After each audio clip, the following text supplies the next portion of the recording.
আপনি শুধু অর্ডার দিয়ে আপনি ঘুমিয়ে থাকবেন, ইনশাল্লাহ সময়ের আগে আপনার মাল আপনার ফ্যাক্টরিতে প্রোডাক্ট চলে যাবে। আপনার কোম্পানি বা আপনি একটা ইভেন্টের জন্য কাস্টমাইজ ক্যাপ খুঁজতেছেন, কাস্টমাইজ ক্যাপগুলো মনের মতো করে আপনি বানিয়ে নিতে পারবেন। আপনার যে কোনো এখন কাস্টমাইজ ক্যাপের সবচেয়ে বড় ঝামেলা কি জানেন?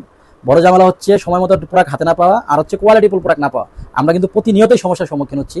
এই সমস্যার সমাধান যদি আপনি খুঁজতে চান তাহলে কোথায় আসতে হবে? জেডজি ক্যাপের ফ্যাক্টরিতে চলে আসতে হবে। আর জেডজি ক্যাপের ফ্যাক্টরিতে আসলে কি সমস্যার সমাধান পাবেন? এই দেখেন আমাদের এমব্রয়ডারি কোয়ালিটিগুলো দেখেন, এই যে দেখেন, যারা এমব্রয়ডারি করে কাস্টমাইজ ক্যাপ করতে চান তারা আমাদের এমব্রয়ডারি কোয়ালিটিগুলো দেখেন। মানে আমরা কি ধরনের এক্সক্লুসিভ কাজ করে থাকি আর কাদের কাজ করে থাকি। এই যে এখানে আরো এমব্রয়ডারি কাজ আছে দেখেন।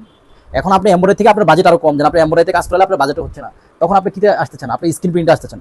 যদি স্ক্রিন প্রিন্টে আসতে চান, এই যে দেখেন পিজ্জা হাটের এটা দেখেন, এটা হলো স্ক্রিন প্রিন্ট, এটা হচ্ছে 3D স্ক্রিন প্রিন্ট। পাশাপাশি এই দেখেন একটা, এই দেখেন এটাও কিন্তু স্ক্রিন প্রিন্ট। তো স্ক্রিন প্রিন্টে যদি আপনি যখন করাইতে চাবেন, এই যে আরেকটা আছে দেখেন, এটা হচ্ছে কুমিল্লা ইউনিভার্সিটির কাজ। এই দেখেন, মানে স্ক্রিন প্রিন্টে যখন করাইতে চাবেন স্ক্রিন প্রিন্টে কোয়ালিটি। এখন স্ক্রিন প্রিন্টে আপনার লোগো কালারফুল আসতেছে না, তখন আপনার কাছে কিন্তু আরেকটা অপশন আছে, সেটা হচ্ছে ডিটিএফ করা। আমরা এই যে ডিটিএফ এ যে কাজগুলো করে থাকি, এই দেখেন ডিটিএফ, আপনার লোগো যা থাকবে তাই। এই যে একটা কাজ, এই যেটা দেখেন, এটা হলো ঢাকা ব্যাংকের একটা কাজ, কিন্তু প্রিন্টের কোয়ালিটি দেখছেন। মানে আপনি আমার কাছে আসলে হচ্ছে কি, আমার এখানে হিউজ স্যাম্পল রাখা আছে, বা যদি নাও আসেন, আমার লোক যদি ঢাকার ভিতরে হয়, আমার লোক যাবে আপনার অফিসে।